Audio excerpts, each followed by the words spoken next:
Vamos a hacer problemas del tema 3, estructuras de control. Lo que es la teoría, por así decirlo, ya lo tenéis en los apuntes y en los vídeos. Por tanto, aquí lo que vamos a hacer es directamente hacer problemas. Los problemas que vamos a hacer son los problemas que están al final del tema 3. Hay una colección de problemas. Entonces vamos a ir introduciendo las distintas estructuras de control, pues haciendo para cada una de ellas un problema. Así que vamos a empezar, por ejemplo, con el problema número 2, que dice: escriba una función que reciba dos números enteros y devuelva si el primero es múltiplo del segundo. Entonces, arrancamos el Visual o el compilador de C que queráis. Vamos a crear un proyecto, le vamos a llamar Control. Vaya por Dios, ya existe. Pues nada, Control 2013. Siguiente, proyecto vacío, finalizar. Entonces, con el botón derecho, ahora sí voy a crear un archivo CPP que debe llamar control.c. Insisto que lo que estaba diciendo antes, que si al archivo no le pongo la extensión .c, se creará por defecto CPP, que indica que compilará en C++. Bueno, aquí vamos a hacer nuestro problema. En primer lugar, como siempre, ponemos la declaración de importación y recuerdo que nos piden una función que reciba dos números enteros y devuelva si el primero es múltiplo del segundo. Así que a la función le voy a llamar, por ejemplo, es múltiplo, y según nos dicen va a recibir dos enteros. Por tanto, en su prototipo ponemos que recibe dos argumentos de tipo entero. ¿Qué debe devolver una función que devuelve un valor lógico? Porque nosotros lo que queremos devolver es un valor de cierto o falso. Bien, hasta la semana que viene, en que veamos la definición de tipos, en principio el C de base, es decir, el C ANSI, lo que trae como tipo lógico es un entero. Decía que cuando en C queremos devolver si un valor es cierto o falso, el valor que tenemos que devolver, insisto, hasta la semana que viene, es un valor entero.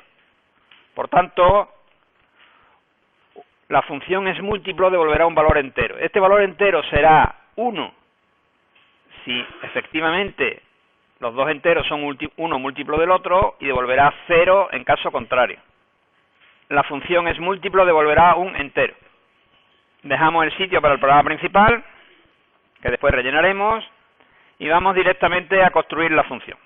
La función es múltiplo, recibe dos enteros que vamos a llamar A y B.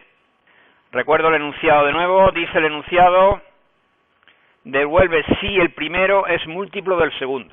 Es decir, que A es múltiplo de B, o lo que es lo mismo, B es divisor de A, que evidentemente son propiedades comunes, ¿no? ¿Cómo se sabe si un número es múltiplo de otro? Bueno, pues para saber si un número es múltiplo de otro, en C disponemos de un operador que es el operador tanto por ciento. El operador tanto por ciento, cuando yo hago A tanto por ciento B, me devuelve el resto de la división de A entre B. Entonces, para saber si A es múltiplo de B, simplemente bastaría con preguntar si el resto de A tanto por ciento B vale 0. Es decir, que si el resto dividir A entre B vale 0, eso significa que B es divisor de A, o lo que es lo mismo, A es múltiplo de B. Bien, para preguntar si un valor vale 0, sabemos que tenemos que utilizar el operador de comparación. El operador de comparación, recuerdo que en C eran dos iguales. Entonces, ahí nosotros estamos preguntando, estamos formando una expresión lógica que nos devuelve verdad si el resto de la división de A y B es 0. Bien, fijaros que siempre estoy empleando un condicional. Un si se cumple, si esto es múltiplo, si este resto de división vale 0. Bien, ese si condicional es lo que en C se traduce como la sentencia de control if. Cuando nosotros queremos que un programa tome una decisión en función de un resultado, eso lo señalamos con la estructura de control if, cuya condición se pone siempre entre paréntesis, es obligatorio. Entonces aquí nosotros estamos diciendo, si A recto con B vale 0, eso es lo que estamos preguntando. Fijaros, cuando esta expresión que está aquí, que debe ser obligatoriamente una expresión lógica, valga 1, o sea, que sea cierta, entonces se efectuará la sentencia, o se ejecutarán las sentencias que yo ponga a continuación. Y si esa sentencia, esa expresión lógica no fuera cierta, entonces se ejecutará la instrucción o instrucciones que figuren a continuación de una partícula else, que podríamos traducir en castellano como si no. Fijaros, por tanto, que la sentencia if tiene dos partes. La primera parte es una expresión lógica antecedida de un if y de un conjunto de instrucciones que se ejecutan si esa expresión lógica devuelve cierto, y de una sentencia o instrucción else que hace que se ejecuten un conjunto de sentencias cuando la expresión lógica que se ha evaluado aquí sea falsa. Entonces, en este problema, lo primero que nosotros tenemos que hacer, que no lo hemos hecho, pero tendríamos que haberlo hecho, es definir una variable de tipo entero, que es la variable que yo voy a devolver. Esta es la variable que yo voy a devolver. Entonces, si A es múltiplo de B, es decir, A recto B vale 0, entonces la variable smul la pongo a 1. Y si no, pues si no, la pongo a 0. Es decir, que teniendo en cuenta el resultado de la expresión lógica que he puesto aquí entre paréntesis, la variable smul tomará el valor 1, en el caso de que la expresión lógica sea cierta, o tomará el valor 0, en el caso de que la expresión lógica sea falsa. Finalmente, devuelvo la variable smul y mi función termina. Fijaros de nuevo en la estructura. Un if, que sale en azul, porque es palabra reservada. Una expresión lógica entre paréntesis. Una llave de abrir y una llave de cerrar. Todo lo que esté entre estas llaves se ejecutará siempre que la expresión lógica sea cierta. Una cláusula else, una llave de abrir y una llave de cerrar. Y entre medio ejecutaremos o se pondrán aquellas sentencias que se ejecutarán cuando la expresión lógica que hemos puesto aquí arriba sea falsa. Fijaros que es un error muy común, por ejemplo, intentar ponerle una condición al else. El else no necesita condición. ¿Por qué? Porque la condición del else es justo la contraria de la que haya puesto al if. Por tanto, no es necesario. Vamos, no es que no sea necesario, es que no hay que ponerla. No tiene sentido ponerle una condición lógica al else. La condición lógica del else es justo la contraria de la que le hayamos puesto al if. Vamos a llamar este programa del programa principal. Para ello, pues como siempre, pongo un printf que diga deme dos números enteros, leo los dos números, por supuesto como son enteros, su formato es tanto por ciento de, le voy a llamar por ejemplo n y m, los voy a definir aquí, que no los tengo definidos, y ahora voy a llamar a la función es múltiplo. Bien, fijaros que la función es múltiplo, ahora mismo, tal como está ahí en el programa principal, pues no devuelve nada.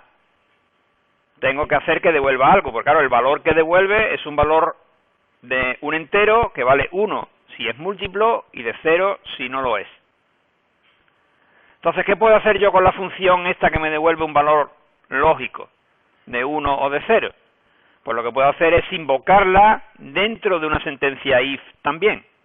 Fijaros, yo puedo hacer esto. If es múltiplo n de m, pues pongo un mensaje que diga printf, comilla, el número tanto por ciento de es múltiplo de tanto por ciento de. ¿Qué valores son? Pues n y m. Eso sucedería en el caso de que devolviera que es múltiplo. Si devolviera que no, pues de nuevo pongo el mismo mensaje, pero ahora en negativo. Repito lo que he hecho aquí. He llamado a la función esMúltiplo, y la función esMúltiplo me va a devolver un valor de 1 o de 0. Si me devuelve un valor de 1, es interpretado por esta condición if como que me devuelve un cierto. Y si me devuelve un cierto, pues entonces el mensaje que yo tengo que imprimir es que efectivamente el número n es múltiplo de m. ¿Que me devuelve un valor lógico de 0? Pues entonces se ejecutará el else. Es decir, el número no es múltiplo. Alguien puede decir, bueno, este hombre siempre fastidiándonos la vida y complicándonosla. Pone un if aquí, en la función, y un if aquí. ¿No bastaría con poner uno solo? Es decir, ¿no bastaría con, en vez de poner aquí es múltiplo n, m, poner la expresión esta de aquí? Con n y con m. ¿Qué le responderíamos a esa persona? Eso es, que estaríamos haciendo un problema, no estaríamos resolviendo el problema. Es decir, que cuando nosotros hacemos la función, estamos resolviendo todos los problemas de un número múltiplo de otro. No estamos resolviendo un único problema, sino todos los problemas de ese tipo. Es decir, que yo aquí en el programa principal estoy leyendo dos números, pero podría leer 28 y hacer 14 veces ver si un número es múltiplo de otro. Bueno, pues vamos a ejecutarlo. Primero vamos a compilarlo. Sé que me faltan unas llaves, no, me sobran unas llaves. Como ya había puesto la llave del main, pues ahora he puesto otra. Fijaros que una cuestión para que os deis cuenta del balanceo de llaves es que cuando señaláis una llave, su pareja se ilumina, por así decirlo. ¿Veis? Si yo señalo esta llave, la correspondiente se señala. Si yo señalo esta, aquí arriba se habrá señalado esta. ¿De acuerdo? Con lo cual siempre es posible tener parejas en las llaves. Otra opción que veis es que yo siempre intento que la llave de cerrar se enrase, por así decirlo, con la sentencia que cierre. Es decir, esta llave de cerrar está a la misma altura del if, y esta llave de cerrar está a la misma altura del else. Esta llave de cerrar de aquí está a la misma altura del main, que es lo que cierra. ¿De acuerdo? Es decir, no es obligatorio, puesto que el C es un lenguaje de formato libre, pero como veis, pues por ejemplo, indentar las sentencias que están dentro del if, veis que le he puesto un poquito a la derecha, y lo mismo con la sentencia que está dentro del else, para que quede claro qué es lo que está dentro y qué es lo que está fuera, de forma que siempre tenemos pues las llaves bien puestas, el código estructurado, etcétera, etcétera. De todas formas, esto es hoy, insisto, a partir de la semana que viene ya no definiremos una función que devuelva un lógico como un int, sino definiremos nuestro propio tipo lógico. Los que lo estén haciendo en C++ pueden saber que en C++ sí hay un tipo bool, tipo booleano, se llama bool, B-O-O-L, y podría directamente devolver él. Ya hemos arreglado la llave de más, así que damos a compilar de nuevo. Ahora sí está bien, y para ejecutar le damos control F5, y dice, deme dos números enteros. Por ejemplo, le voy a dar dos que sí sean uno múltiplo del otro. Por ejemplo, 24 y 6. Y efectivamente me dice el mensaje, el número 24 es múltiplo de 6. Está bien. Ahora vamos a darle otro. Por ejemplo, vamos a darle 27 y 5. Y me dice que el número 27 no es múltiplo de 5. ¿De acuerdo? Bueno. Cuestiones además de esto. Fijaros, una posibilidad para este problema, para simplificarlo un poco, es la siguiente. Estaba diciendo que una posibilidad para simplificar este problema es la siguiente. Fijaros, la sentencia else no es obligatoria. Es decir, que se puede poner un if sin necesidad de poner un else. Es decir, que esto que está aquí, yo podría quitarlo. Claro, alguien diría, bueno, ¿y qué pasa entonces si no es múltiplo? ¿Qué valor devuelves en small? Bueno, pues eso se puede resolver inicializando small a 0. De esta manera, si A y B no son, o sea, si A no es múltiplo de B, pues el valor de small se devolverá a 0, que es el valor por defecto. Y si sí lo fuera, se devolvería el valor 1. Con lo cual, si os fijáis, lo único que hemos hecho ha sido simplificar el código. Es decir, le hemos dado un valor inicial a la condición de ser múltiplo, le hemos dado el valor inicial de que no son múltiplos, y lo que hemos hecho es devolver ese valor. Si efectivamente si fuera A múltiplo de B, pues entonces small se cambiaría a 1. Este código que acabo de hacer funcionaría exactamente igual que el que hemos visto antes, pero un poco más simplificado. Con ello lo que quiero haceros ver es que no es obligatorio que un if lleve else.